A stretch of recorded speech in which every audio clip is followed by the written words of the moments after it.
కొన్ని మాటలు, కొన్ని జరిగే సిచ్యువేషన్స్ని కేవలం మీతో పంచుకోవాలని చెప్పి ఈ వీడియో చేయడం జరిగింది.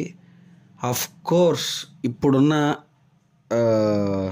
సిచ్యువేషన్లో సొసైటీలో చాలా జరుగుతూ ఉంటాయి. మనం పొద్దున్న లేస్తే వర్క్ అని పరిగెడతాం, పొద్దున్న లేస్తే టెన్షన్స్తో ఉంటాం, పొద్దున్న లేస్తే పడుకునేదాకా పరుగెడుతూనే ఉంటాం. సరైన రోజు అనేది ఉండదు.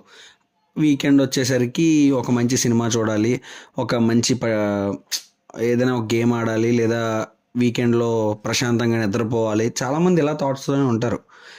మనం ఏం చేసినా ఎక్కడ ఏం జరిగిందో మనకు తెలుసుకోవాలి అని అంటే కేవలం మనకు మిగిలిన ఒకే ఒక సోర్స్ ఏంటి అని అంటే సోషల్ మీడియా. ఆ సోషల్ మీడియా ఎంతవరకు పాజిటివ్ అయింది, ఎంతవరకు నెగిటివ్ అయింది అనేది పక్కన పెట్టేసుకుంటే, మనం కేవలం అందులో పాజిటివ్స్ మాత్రమే చూసేవాళ్ళు కొంతమంది ఉంటారు. దాన్ని